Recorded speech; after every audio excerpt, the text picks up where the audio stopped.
পৰম কৃপালু বাপাই সমস্ত আমি দশম স্কন্ধৰ পদবন্ধে আগবাঢ়িব বিচাৰিছোঁ আৰু আপোনালোকৰ আগত আমি ভাগৱতৰ পৰ্যালোচনা নবহাওঁ এইটো কাৰণে নবহাওঁ মই এটা কথা বাৰে কৈ আছোঁ আপোনালোকৰ মহাভাগৱতৰ আগত আমাৰ দৰে এজন অজ্ঞানী অফিচনে মূল কথাখিনি কৈ গৈছোঁ পাতি যাম গতিকে আপোনালোকৰ আগত সকলোখিনি কথা দাঙি ধৰিব লাগিব আমাৰ সেইখিনি মনে নাপায় কাৰণ আপোনালোকক সমস্তখিনি জনা হ'ব গতিকে এই জনা কথাখিনি আকৌ জনা কথাখিনি আৰু বিশেষভাৱে LP স্কুলৰ ছাত্ৰ এজনে হাইস্কুলৰ ছাত্ৰক শিকাবৰ প্ৰয়োজন নাই গতিকে এই কথাখিনি মনস্থ আপোনালোকৰ মাজলৈ এৰি দিলোঁ আৰু শেষত পুনৰ এটাই বেয়া লাগিছে মই প্ৰথমে এটা কথা কৈছোঁ ভগত সমান কি মোৰ গুণ আছে মই মহাভগতৰ পাছে পাছে ভগতৰ পাছত যেতিয়া ভগৱন্ত কৰে কিন্তু আজি মই আপোনালোকৰকৈ ওপৰত বহি আছোঁ এই কথাটো মোৰ বহুতো লাগিছে গতিকে এইখিনি আপোনাৰ বাবে মাৰ্জনা কৰিব ভগতৰ সৰুবৰ নাই ভকত সমান গতিকে আমাৰ এই উচ্চ আসনত বহি নিজকে অকণমান অপৰাধীজনক কৰিছোঁ যি কি নহওক সত্যকুমাৰ বিবাহ পদবন্ধে আমি আগবাঢ়িছোঁ কৃষ্ণ জয় শংকৰ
শ্ৰৱণ কীৰ্তন কৰি থাকিও আমি উপলব্ধি কৰিব পাৰিছিলোঁ নাই যে এই প্ৰভু তুমি একেবাৰে সত্য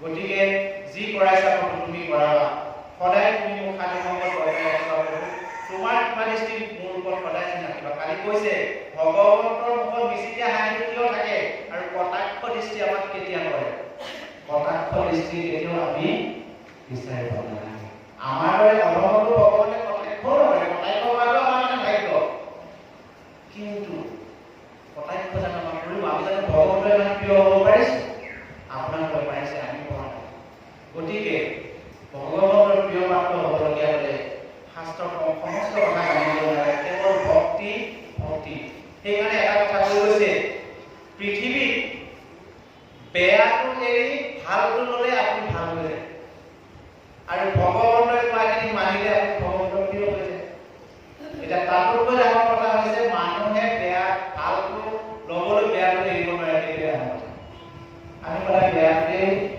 মজি আছে সেইকাৰণে এইটো পুৰা পাহাৰৰ মন্দিৰলৈ গৈ যদি তেওঁ ভগৱান হৈ যাব পাৰে প্ৰতিষ্ঠা কৰাৰ পিছত কিন্তু আমিতো সদায় গোসাঁই ঘৰৰ নামঘৰলৈ আহি আছো আমি কিয় পৰিৱৰ্তন হ'ব পৰা নাই গতিকে এই কথাটো আমাৰ মাজত সৃষ্টি হৈছে গতিকে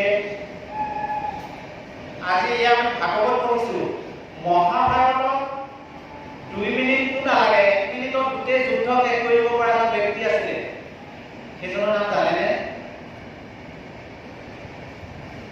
সেইজনক কিন্তু প্ৰভু ভগৱানে স্মৰণ কৰি পেলাই তেখেতক কৰিছে অৰ্থাৎ তেখেতৰ নাম হৈছে বৰবৰী তেখেতৰ ভগৱানৰ পৰীক্ষা চালে তুমি এপাত এই গছডাল দেখিছানে কথাখিনি এইটো কাৰণে আনিছো আপোনালোকে মই এটা কথাই কৈ আছো যে পাঠভিত্তিক আমি যাবলৈ প্ৰয়োজন নাই মূল কথাখিনি আলোচনা কৰি আছো জগত দুনিয়া বাতনা আহিব অৰ্থাৎ পক্ষী পাহাৰ মূৰ্তে উৰিছে গতিকে বৰবৰীক ক'লে যে তুমি এই গছডাল দেখিছানে বোলে দেখিছো তুমি এপাত ফলত এই গছডালৰ প্ৰতিটো পাতত বিন্ধা কৰি দিব পাৰিবানে কৈছে পাৰিম কৈছে দিয়া হওক বৰবৰীকে সেই ফল উলিয়াই ভগৱন্তক চিন্তন কৰি সেই বৃক্ষলৈ তীৰ মাৰি পঠিয়ালে আৰু প্ৰতিটো গছৰ পাত কিন্তু বিন্ধা ওলাই গ'ল কিন্তু এটা ফেল মাৰিলে কি জানে ভগৱন্তই চৰণ কৰি এটা গছৰ পাতে ভৰিৰ তলত লুকুৱাইছে গতিকে আমি ভগৱন্তৰ কৃপা দৃষ্টি পাবলগীয়া হ'লে সকলো তেওঁৱে নহয় জানো জানিলো তোমাক জগত ঈশ্বৰ তুমি সনাতন হৰি সমস্ত ভূতৰ তুমি প্ৰাণ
যিবোৰ মাছ চতুৰ যি মাছবিলাকে কি জালুৱাজনক ধৰি তলত ফুৰিব সেই মাছটো জালত উঠিবনে কেতিয়াও নুঠে যিমানে তেওঁ দীৰ্ঘ মাছ মাৰি নাথাকক জালুৱাজনক যদি ধৰি চৰণৰ পাছে পাছে ফুৰে সেই মাছ কেতিয়াও জালত নুঠে আপুনি মই যদি ভগৱন্তৰ চৰণত আছো আপুনি কেতিয়াও বিপদত পৰিব কোনো কালেই নপৰে ভগৱন্তই কৈ আছে সৰ্বধৰ্মই এক শৰণ সাক্ষাৎ সুদৃঢ় বিশ্বাসে প্ৰতি লৈব আমাক নকৰিবা ভয় নেৰা কৰো অংগীকাৰ সমস্ত পাপতে মই কৰিব নিষ্ঠাৰ বা উদ্ধাৰ গতিকে ভগৱন্তৰ কোৱা কথাখিনি পালন কৰিবলৈ টান নহয়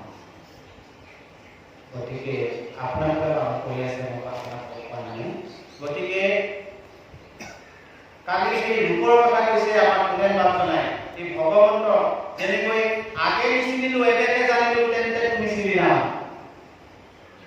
সেই উপলব্ধিটো আমাৰ আহিব লাগিব এনেকৈ ভাগৱত চলি থাকোতে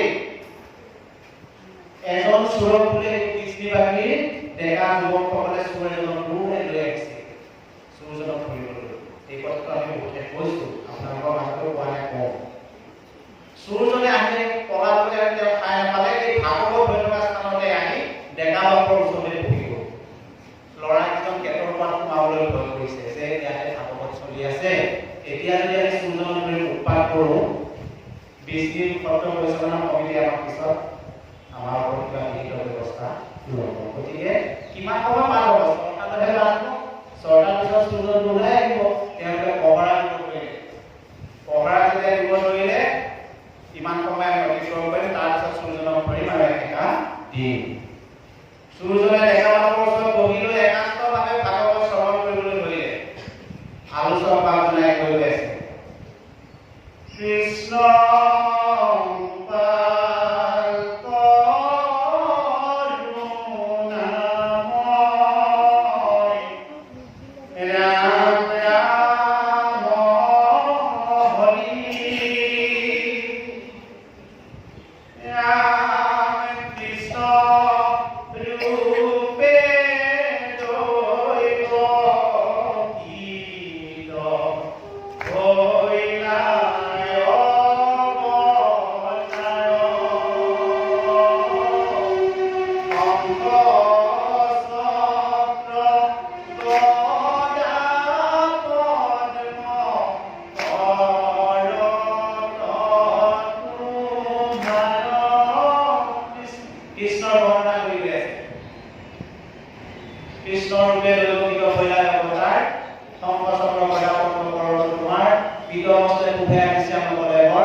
নামি কৈ ৰাতিপুৱা হৈছে সকলো মৰ্ণিং ৱাক কৰি আহি আছে তাৰপিছতে এজন মানুহ পাইছে পুৱাই লগাই তেওঁ প্ৰকাশন জনাই গৈছে যে আপোনালোকৰ এখন গাঁৱৰ নাম কি বোলে কৃষ্ণ নামৰ মানুহজনৰ ঘৰটো কৃষ্ণ লাগে এই দোকানখন দেখিছানে তাৰ পানীটো পাৰ কৰি কৃষ্ণ নামৰ মানুহজনৰ ঘৰ তেওঁ কৈছে কৈ পেলাই তেওঁ ৰাতিপুৱাই তেওঁলোকৰ দুৱাৰৰ মুখত গলি দিছে মানুহজন গৈ ৰাতিপুৱা ৰেষ্টত ওলাই আহিছে আহিও দেখাত বিচাৰিছে মই কৃষ্ণ নামৰ মানুহজনৰ লগ পাওঁ মই কৃষ্ণ কওঁ তেওঁ লগতে খং উঠিল সেই কি ৰাতিপুৱা থাকি আপুনি কৃষ্ণ হ'ব নোৱাৰে কৈছে কিয় আপুনি সোধক মই কৃষ্ণ কৈছে নহয় সুন্দৰ নাটিকা কৰে মকৰ সুন্দৰ কণ্ঠৰ কৌস্তভ বিধি উচ্চ আপাদলকিত মালা গলে জলে পুভে দৃষ্টিকোণ চবলক কষ্টয় আপোনাৰ এটাও গুণ নাই মানুহজনে ভাবে এইজনৰ বিকৃতি আছে কৈছে তেনেহ'লে মই নহয় আপুনি জলদি কৈ দিনটো গোটেই চলাত কৰিলে কৃষ্ণ ঘৰ নাপালে সন্ধিয়া কিমান গাঁৱৰে আমিও আগতে কৰিছিলোঁ তেনেকুৱা কি জানেনে কোনোবাই যদি সঠিকভাৱে কাৰোবাৰ ঘৰ এটা বিচাৰে আমি অকণমান দূৰলৈ গুচাই দিওঁ মানুহজনক অকণমান মানে কষ্ট দিওঁ সেইটো হ'ব নালাগে কাৰোবাৰ ভাল কাম কৰিব পাৰিছে যদি কৰিব নোৱাৰিলে অপকাৰ কৰিব দিয়া নাই গতিকে তেওঁৰ ল'ৰাকেইজনে ক'লে যে আপোনাক যদি কৃষ্ণ লাগে এই হাতীখন দেখিছে এই হাতীখন পাৰ হৈ গ'লে কৃষ্ণ ঘৰ আছে তাতে আপুনি পাই যাব দেখা আপুনি চাওক এওঁ মনটো পালে ল'ৰাকেইজনক ধন্যবাদ দি সন্ধিয়া লাগিল হাতীৰ মাজেৰে পাৰ হ'বলৈ যাওঁতে সন্ধিয়া লাগি এন্ধাৰ হৈ গ'ল বাট ফুল হৈ যোৱা তেওঁ নিৰুপায় হৈ গ'ল নিৰুপায় হৈ যোৱাৰ পিছত তেওঁ কেৱল সেই কৃষ্ণৰ ৰূপটোক ধ্যান কৰি তেওঁ কেৱল কৃষ্ণ কৃষ্ণ কৃষ্ণ হৈ থাকিব লগা হৈছে কেৱল এই কথাখিনি যি শ্ৰৱণ কৰিলে সেই শ্ৰৱণকে তেওঁ আৱৰাই আছে আনন্দত অভাৱে বিচাৰ ভক্তিৰ অভাৱে অৰ্থাৎ ভক্তিত তুষ্ট হৈ ভগৱানৰ আহি তেওঁ দেখা দিয়াৰ পিছত যেতিয়া ব্ৰহ্মক দেখিলে পৰম ব্ৰহ্মক দেখাৰ পিছত সমস্ত মায়া তেওঁ দূৰ হৈ যোৱাৰ পিছত তেওঁ ভগৱন্তৰ দৰ্শন কৰাৰ পাছতে তেওঁ ভগৱন্তৰ চৰণত দণ্ডৱতে সেৱা কৰিলে আৰু দণ্ডৱতে সেৱা কৰাৰ লগে তেখেতৰ চকুৰে বিহাৰী চকু হৈ আছে আৰু ভগৱানে কৈছে উঠা বৎস তোমাৰ ভক্তিত মই তুষ্ট হৈছো কোৱা তোমাক কি বৰ লাগে গতিকে মোৰ দৰ্শনটো এনে নাপায় বহুত সাধনাৰ বলত পায় আৰু মোৰ দৰ্শন এনে নাযায় গতিকে তুমি কোৱা তোমাক কি বৰ লাগে তেতিয়া ভগৱানলৈ ইজনে সুৰজনে ক'লে হে প্ৰভু মই কি পুণ্য কৰিছিলো পূৰ্বজন্মত নাজানো প্ৰভু আজি মোৰ এটা কথাই হৃদয়ত বান্ধিলে কেৱল মোক আপোনাক লাগে বুলি মই যিটো মনত কৰি ল'লো ৰোমন্থন কৰি মনত কৰি সেই কথাটোকে মই দীৰ্ঘভাৱে লৈ আপোনাক বিচাৰি আহিলো মই আপোনাক আহি পালো আৰু একো নালাগে প্ৰভু কিন্তু আপুনি যদি দিব বিচাৰিছে এটা বস্তু দিবলৈ কৈছে তেতিয়া ভগৱানৰ কোনো নিশ্চয় দিম তুমি মাথো কোৱা তেতিয়া তেওঁ ক'লে যে হে প্ৰভু আপুনি যদি মোক কৃপা দৃষ্টি কৰিব বিচাৰিছে আপোনাক মই যেতিয়া স্মৰণ কৰোঁ আপুনি যেন সেই সময়তে মোক দৰ্শন দিয়ে তেতিয়া প্ৰভু ভগৱানলৈ তথাস্তু বুলি কৈ অন্তৰ্ধান হৈ গ'ল আৰু তেওঁ পুনৰ সেই স্থানলৈ ভগৱানক নমস্কাৰ কৰি পুনৰ তেওঁ ৰাওনা হ'ল সেই ভাগৱতস্থলীলৈ আহি যিদিনাখন সেই সভাৰ অনুষ্ঠান আমাৰ যেনেকৈ 31 বাৰলৈ চলিব সেই অনুষ্ঠানত আহি বাপজনাৰ চৰণ পৰি কান্দি তেওঁ প্ৰাৰ্থনা কৰিছে হে প্ৰভু আপুনি মোক কৃপা কৰিলে আপুনি মোক স্ৰষ্টাৰ স্ৰষ্টা সৰ্বদ্ৰষ্টা সৰ্বাধিনায়ক সেই জগতৰ পৰম ঈশ্বৰ চিনাকি দিলে প্ৰভু আপোনাৰ সমৰ্পণ কৰি নমস্কাৰ আলোচক বাবুজনে কৈছে জীৱনৰ ইমান ব্যাখ্যা কৰিছো কিমান পাঠ্য কৰিছো কেতিয়াও ভগৱানৰ দৰ্শন হোৱা নাই এইজনে এদিনতেই ভগৱানৰ দৰ্শন কৰিলে তেতিয়া এই আলোচক বাবুজনে তেওঁ কৈছে তুমি সঁচাকৈ ভগৱানৰ দৰ্শন কৰিলানে আপুনি যদি বিশ্বাস কৰা নাই মই ভগৱানক দেখুৱাই দিব পাৰিম তেতিয়া আলোচক বাবুজনে ক'লে হওক তেন্তে তুমি তোমাৰ ঈশ্বৰক দৰ্শন কৰাই আছা তেতিয়া তেওঁ বাক্য দিয়ে দিছে ঈশ্বৰে তেওঁ ধ্যান কৰি ভগৱানক আৰাধনা কৰিলে আৰু আৰাধনা কৰিবলৈ বিৰাজমান হোৱালৈকে গুৰুজনক দেখাইছে গুৰু এয়া মোৰ ভগৱানৰ মোৰ ঈশ্বৰে আমি মনত থিয় হৈছে সেৱা হওক সেৱা হৈছে কিন্তু আলোচক বাবুজনে দেখা নাই কোনেও দেখা নাই কাৰণ আমি মায়াত আছো অ ব্ৰহ্মায়াতি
সম্পৰ্ক গুচাই লৈ আপুনি হেৰা সত্যাজিতয়াবে লৈও তনুমণি ভগৱানে পুস্তকজনৰ খণ্ড কাৰণৰ কাৰণে যুগে যুগে অৱদান লৈ আহিছে। এইখিনি আপোনালোকে জানে। খণ্ড ৰক্ষণাবেক্ষণা দিবই আৰু পুস্তক গ্ৰহণ কৰিবই। यदा यदा हि धर्मस्य ग्लानिर्भवति भारत अभ्युत्थानम् धर्मस्य तदात्मानं चिरमयः विनाशाय च दुष्कृतं धर्म संस्थापनाय सम्भवामि युगे युगे। অৰ্থাৎ দুষ্কৃতি নাশ কৰি সংস্কৃতি প্ৰতিষ্ঠা কৰিব এইটো ঈশ্বৰৰ বাণী আমাক কৈছে। গতিকে আমি কোনোটাই চিন্তা কৰিব নালাগে, সত্য প্ৰতিষ্ঠা কৰি খালি আগুৱাই যাওক। আপোনাৰ কোনোদিনে মই আৰু এটা কথা কালি মনত কৰিছোঁ, ক'বলৈ ওলাইছিলোঁ, আপোনাৰ সবে বেয়া নাপাব, কিনা ডেকা বাপেও কৈছে দেই, হৰি বুলি কোৱাৰ লগে লগে ইমানবোৰ আই আছে বাপকৰ কথা মই ধৰাই নাই। আমাৰ উচ্চস্বৰে আমি হৰি শুনি দিবলৈ কিয় নাপাওঁ, জয় শুনি দিবলৈ কিয় নাপাওঁ। আইসকলক এটা কথা কৈ যাব বিচাৰিছোঁ, বাপজনে সেইটো আহি পাইছে। আমাৰ আজিকালি নিজৰ পইচাৰে নিজৰ উদ্ভৱ কৰোৱা বস্তুটো কি হয়? কি হয়? নিজৰ পইচাৰে নিজকে উদ্ভৱ কৰা বস্তুটো হৈছে মেকআপ। কিন্তু ভগৱন্তৰ নাম ল'লে কিন্তু আপোনাৰ মেকআপৰ প্ৰয়োজন নাই। ভগৱন্তৰ কৃপাত কোন পাছ কৰা? ভগৱন্তৰ কৃপাত কি অসম্ভৱ? সকলো সম্ভৱ হয়। মুকম কৰোতি মাছন পংগু লম্বয়তে কি ইয়াত কৃপাত অসম্ভৱ এই পৰমানন্দ মাধৱ। গতিকে এই গুৰুজনে আমাক দি গৈছে, এই উচ্চ আহৰণ কৰি চাকৰি ধৰিবলৈ কেলে লাগে? আমাৰ কিমানবোৰ ৰন্ধা কি আছে এইবিলাক আপোনালোকে জানে, কিবা আয়োগে আলোচনা কৰিছে। আৰু হৰি ধ্বনিটো আমি 16 মাত্ৰাত দিব লাগে। ও হৰি, কিমান শ্বাস প্ৰশ্বাস বাঢ়িবলৈ যায়, কিমান কাৰ্বন ডাই অক্সাইড ওলাই, অক্সিজেন ওলাই, সেইখিনি গ্ৰহণ কৰি থাকিলে আমি ৰাম শব্দৰ অৰ্থ কি কৰে সেইটো আপোনালোকে জানে। আপোনালোকৰ মেকআপৰ প্ৰয়োজন নাই। ভগৱন্তৰ কৃপা হ'লে এই কথাখিনি যদি পালন কৰি চলে আপোনালোকৰ এনে স্বাস্থ্য ভাল হ'ব, বেমাৰ আজাৰ ধৰি থাকিব নোৱাৰে। গতিকে হৰি ধ্বনি জয় ধ্বনি সদায় উচ্চ কৰি দিব, তেনেহ'লে কোনো বিকাৰ থাকিব নোৱাৰে। ভগৱন্তৰ কথা, আমাৰ কথা নহয়। গতিকে হৰি ধ্বনিবিলাক দীঘল কৰি দিব, আৰু কোনোবাই জয় কৰে সেই বাকৰ লগতে জয় ধ্বনিবিলাকো সুন্দৰ কৰি দিব। ও হৰি কৃষ্ণ। গতিকে মাতটো সীমিত হৈ আছে। আমি হৰি মানিবলৈ যদি আমি ভয় কৰোঁ, হৰি জয় দিবলৈ যদি আমি টান পাওঁ, হৰি আমাক কিয় জয় দিব? তেওঁ আমাক ভাল পাব জানো? তেওঁ ভাল পাবলগীয়া হ'লে তেওঁক জয় দিব লাগিব। গতিকে সেই কথাটো আপোনালোকৰ মাজতে আগবঢ়ালো।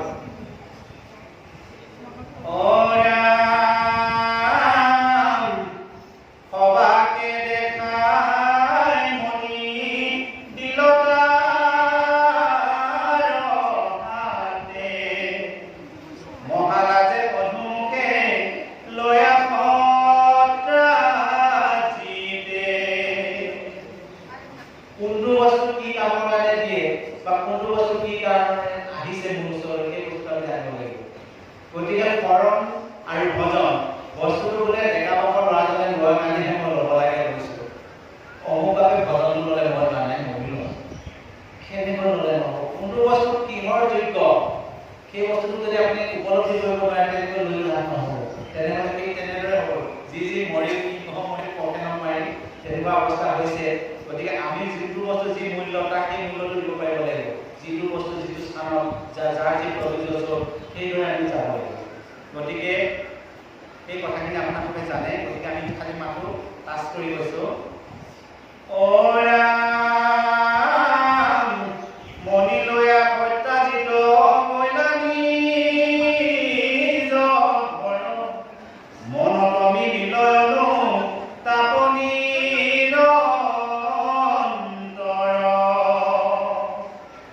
আপোনাৰ দুখে পাপি পাইলাম কষ্ট মনলগু নয়াবে হইলো সবে নষ্ট। আপুনি আপোনাৰ বন্ধু, আপুনি আপোনাৰ শত্ৰু, আপোনালোকে জানে নকওঁ। গতিকে আপুনি আপোনাৰ বন্ধু হ'ব পাৰিব, আপুনি আপোনাক ৰাখে মাৰে, নিজৰ হাততে সমস্তখিনি বস্তু আছে। গতিকে কৰিছিলোঁ সেইকাৰণে ঘৰত গৈ। গতিকে মই এতিয়া আৰু এটা কথা কৈ যাওঁ কাহিনীৰ মাজেৰে, আমি যিহেতু সময় নাপাওঁ আৰু। এজন ভাস্কৰ্যক এটা কৃষ্ণ মূৰ্তি বনাবলৈ পাহাৰলৈ পঠাই দিয়া হ'ল। তেওঁ পাহাৰত গৈ সেই মন্দিৰত কৃষ্ণ মূৰ্তি স্থাপন কৰিবলৈ তেওঁ হাতুৰি আৰু চেনি লৈ যেতিয়া পাহাৰত প্ৰৱেশ কৰিলে, সেই পাহাৰত গৈ তেওঁ শিল এটুকুৰা বাছি ল'লে যে এই শিলটুকুৰাৰে এটা কৃষ্ণ মূৰ্তি বনোৱা হওক আৰু এই কৃষ্ণ মূৰ্তিটো আমাৰ মন্দিৰত প্ৰতিষ্ঠা কৰা হ'ব। তেওঁ গৈ পাহাৰৰ এটুকুৰা শিল নিৰ্বাচন কৰি সেই শিলটোত আঘাত কৰিলে। আঘাত কৰাৰ লগে লগে শিলটোৱে চিঞৰি উঠিল, মোক তুমি আঘাত নকৰিবা, মই সহ্য কৰিব পৰা নাই। সেইজনে আৰু সেই শিলটো বান্ধি দিলে, তেওঁ ওচৰৰ শিলটোত আঘাত কৰিবলৈ ল'লে আৰু সেই শিলটোৱে যেতিয়া কোনো মাত নিদিলে, তাৰ পৰা এটা কৃষ্ণ মূৰ্তি বনাই আনি সেই মন্দিৰত প্ৰতিষ্ঠা কৰিলে। প্ৰতিষ্ঠা কৰাৰ পিছত সেই মন্দিৰটো সকলোৱে পৰিচিত কৰিছে, মন্দিৰ আছে, সকলো ভক্ত আহি তাতে মানে পূজা অৰ্চনা কৰি প্ৰায় দিয়া হ'ল। এদিন এই ওচৰতে থকা শিলটো, যিটো শিলত মানে ভকতে সেই নাৰিকল আহি ভাঙে, নাৰিকল সকলোৱে ক্ষমা কৰে, তেতিয়া মানে সেই শিলটোৱে সেই শিল ভগৱানৰ ৰূপ লৈ থকা শিলটোক কৈছে, ঐ তয়ো শিল ময়ো শিল, তোৰেই ভাল, তোক আৰু সকলোৱে আহি ধূপ ধূনা লগাই তোক ক্ষমা কৰি যায়, কিন্তু মোৰ কি দুৰ্ভাগ্য, মোৰ মূৰত আৰু সদায় নাৰিকলবোৰকে ভাঙি গুচি যায়। তেতিয়া কৃষ্ণ মূৰ্তি হৈ থকা শিলটোৱে কৈছে যে আজি মই যিটো স্থানত আছো এই স্থানটো তোৰেই আছে। অৰ্থাৎ প্ৰথম শিল ভাস্কৰ্যজনে প্ৰথম শিলৰ হাতুৰি আঘাতটো তোকেই কৰিছিলে, কিন্তু তই সহ্য কৰিব নোৱাৰাৰ কাৰণে তোক এৰি থৈ মোক ৰূপ দিলে কৃষ্ণ মূৰ্তি, আৰু মই আজি ইয়াত প্ৰতিষ্ঠা হৈ আছো আৰু মোক ৰাইজে সেৱা শ্ৰদ্ধা কৰি আছে। কিন্তু তই যে সেই ৰূপটো সহ্য কৰিব নোৱাৰি, সেইকাৰণে তোৰ মূৰত আজি নাৰিকল ভাঙি আছে। অৰ্থাৎ মোৰ জীৱনলৈ বহুতো ঘাত প্ৰতিঘাত আহিব পাৰে, বহুতে মিছা অপবাদ আপোনাক দিব পাৰে। ভগৱন্তই কৈছে যিটো কৰে মোক আস তাক কৰো মই সৰ্বনাশ, যদি তেওঁ মোৰ নেৰে পাশক তেওঁ মই নাকৰো দাস। গতিকে জীৱনৰ ঘাত প্ৰতিঘাতবোৰ আমি নেওচি দিয়াব ভগৱন্তৰ, হে প্ৰভু সুখ দিছা যদি তোমাৰ কৃপাতে হৈছে, দুখ দিছা যদি তোমাৰ কৃপাতে আছে, সকলোখিনি তেওঁ অৰ্পণ কৰি যতে সুখী মানে কৃষ্ণৰ অৰ্পিত সমস্ত ভগৱন্তক অৰ্পণ কৰি আপুনি আগুৱাই যাওক, কাকো দোষাৰোপ কৰিব নালাগে। প্ৰভু তুমিয়ে কৰাইছা, তুমিয়ে কিবা কৰিব লাগিব প্ৰভু, তুমি যেনেদৰে নচলাইছা মই তেনেদৰে নাচিছো প্ৰভু, তুমি যি কৰাবা তুমিয়ে কৰাবা। এই কথাখিনি যদি আপুনি হৃদয় বান্ধি আগুৱাই গৈছে তেনেহ'লে আপোনাৰ জীৱন। গতিকে এই কথাখিনি আপোনালোকৰ আগলৈ আনিছো। গতিকে জীৱনত ঘাত প্ৰতিঘাত কথাটো একদম সৰু কথা। গতিকে এটা কথাই মনত ৰাখিব লাগিব, পাপ পুণ্য দুটি মোনা হাততে যাবই লাগিব মনাই জমৰ ঘৰলৈ, চিত্ৰগুপ্ত টোপোলাবোৰ মেলি কৰি চাব, পাপৰ তুলনাত পুণ্য নিচেই তাকৰ হ'ব। গতিকে আপোনালোকৰ পাপ নহয়, আপোনালোকৰ পুণ্য অৰ্জন আছে। গতিকে আমাৰ দৰে অনুভৱ যাতে পাপৰ তুলনাত পুণ্য নিচেই তাকৰ যাতে আমাৰ নহয়। মাতৃৰ গৰ্ভত থাকোঁতে আমি ভগৱন্তৰ স্তুতি কৰি আহিছিলো,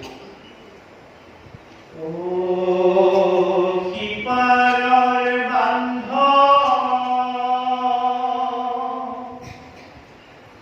কোনা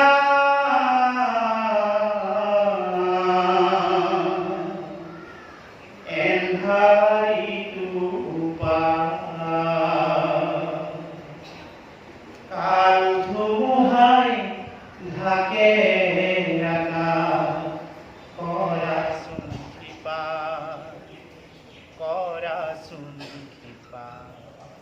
মাতৃৰ গৰ্ভত থাকি ভগৱন্তক স্তুতি কৰিছো, হে প্ৰভু এই কাল ধুমুহাৰ মাজৰ পৰা মোক তুমি বাহিৰ কৰি নিয়া, পৃথিৱীলৈ গৈ মই তোমাৰ নাম ল'ম প্ৰভু, তুমি মাথো মোক এই সংসাৰৰ গৰ্ভৰ পৰা তুমি মোক বাহিৰ কৰি নিয়া।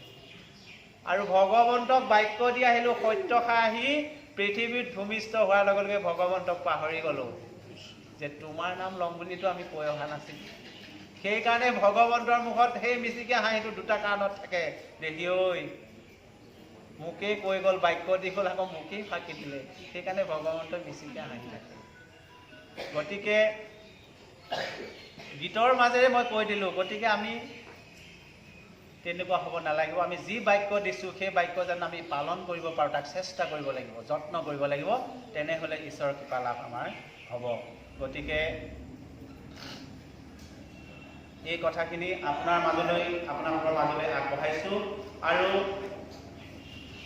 সূৰ্য দাসে আমাৰ মাজলৈ এটা গীত গাই গৈছিলে। এই গীতবোৰ আমি ভাগৱতলৈ আহি যদি সেই কথাখিনি আহিব লগাৰ কাৰণে আহিছোঁ, শুনিব লগাৰ কাৰণে শুনিছোঁ, যাব লগাৰ কাৰণে গ'লোঁ, সেই কথাখিনি যদি আপোনালোকৰ মাজত উদ্দেশ্যি কথাটো ইমানেই কৈছোঁ, আপোনালোকৰ উদ্দেশ্যি কোৱা নাই, কিন্তু কিছুসকলৰ কাৰণে আমাৰ দৰে যিসকল সেইসকলৰ কাৰণে আমি নিজক উপলব্ধি কৰি কৈছোঁ যে ভাগৱতলৈ আহিলোঁ। এইভাগ আপোনালোকে কি দেখিছে? বৈকুণ্ঠৰ কল্পতৰু মহাভাগৱত। অকল ভাগৱতে দেখিছেনে? কওকচোন। আমি আলোচনা কৰিম বুলি বাৰে বাৰে কৈ আছোঁ, আজি আলোচনাই কৰিম। পদবন্ধে আমাৰ বাজনাই সুন্দৰকৈ আপোনালোকক দি যাব। গতিকে বৈকুণ্ঠৰ কল্পতৰু মহাভাগৱত শাস্ত্ৰ আমি কীৰ্তন কৰি আছোঁ। আপোনালোকে দেখি আছে যে ভাগৱত, কিন্তু ভাগৱত দেখি থাকিলে নহ'ব। প্ৰভু ভগৱন্ত সাক্ষাৎ বিৰাজমান বুলি ভগৱন্তক দেখিব লাগিব। সেইকাৰণে মই অলপ আগত কৈ গৈছোঁ আচাৰ, 5টা আচাৰ কথা কৈ গৈছোঁ। আজি ভাগৱতখন বৈকুণ্ঠৰ কল্পতৰু কৃষ্ণৰ মুখৰ বচন, ইহাৰৰ তত্ত্ব পাই কি যে জন। ভাগৱত পাঠভাগ আৰম্ভ কৰাৰ আগতে ইমান ভক্তি সহকাৰে শ্ৰদ্ধাৰে ভাগৱতলৈ নমস্কাৰ কৰি আসনত বহি পুনশ্চ তেওঁৰ কথাখিনি যদিও যোগ্য নহয়, তোমাৰ কৃপাতে তোমাৰ কথাখিনি কীৰ্তন কৰিবলৈ আগবঢ়া হৈছে। প্ৰভু তুমি বিস্তৃতি হৈ তুমি মোক কীৰ্তন কৰাবা, তোমাৰ আজ্ঞা কাৰ্য কৰি আগবাঢ়িছোঁ। এই ভক্তি ভাৱেৰে আমি আগবাঢ়িব লাগে। কিন্তু আমি বহু ঠাইত দেখা পাওঁ পাঠভাগ কীৰ্তন কৰিবলৈ যোৱাৰ সময়ত সঁচা গছ আসন পাৰিলে, বহিলে, সামৰিলে, থলে নহয়। এয়া বাংময় মূৰ্তি আমাৰ প্ৰভু ভগৱন্ত সাক্ষাৎ বিৰাজমান হৈ আছে। এই শ্ৰদ্ধাটো আমি কৰিব লাগিব। গতিকে এই শ্ৰদ্ধাই হৈছে শ্ৰাদ্ধ। গতিকে শ্ৰদ্ধা যদি আমি নকৰোঁ, গতিকে ভগৱন্তৰ কৃপা নিষ্ঠা নকৰিম। গতিকে শুনিব লগাৰ কাৰণে যদি শুনিছোঁ, আহিব লগাৰ কাৰণে যদি আহিছোঁ, তেনেহ'লে সূৰ্য দাসৰ গীতটোলৈ আমাৰ মনত পৰি যাব যে মানুহ দেখিছোঁ আজি বহুত মানুহ কথাৰ সিন্ধুমথি অমৃত শুনি কোৱা অমৃত প্ৰাণ কৰিব লাগে, অমৃত শুনি কোৱা নহয়। অৰহত চতুৰ যিটো জন কৃষ্ণৰ চৰণে দিয়া মন, পৰম সন্তোষে পিয়ুষ ৰসয় অমৃত। সন্তোষৰ আগত এটা শব্দ ব্যৱহাৰ কৰে, কি হয়? পৰম সন্তোষ। পৰম সন্তোষে বিহৰমে শ্ৰীমন্ত শংকৰ হৰি ভকতৰ জানা যেন কল্পতৰু তাহাঁতৰ বিনাই নাই নাই নাই আমাৰ গুৰু পৰম গুৰু। পৰম শব্দটো চলিলে ব্যৱহাৰ নহয়। গতিকে এই পৰম শব্দটো কিয় ব্যৱহাৰ হৈছে তাক উপলব্ধি কৰি ল'ব লাগিব। গতিকে পৰম সন্তোষে অৰ্থাৎ কৃষ্ণ কথা শুনি আনন্দ লভিব পাৰিব লাগিব। কৃষ্ণ কথা শুনি কৃষ্ণ শব্দ ইটো পৃথিৱী বাস্তৱ হৈলা ন আনন্দ ল'ব। গতিকে কৃষ্ণ নাম শুনি যদি এলাহ লাগে বা আমনি লাগে, তেনেহ'লে কালি কোনে বাপজনাই কোৱাৰ দৰে অহাতকৈ আমি কৃষ্ণ কথা আনন্দ ল'ব লাগিব।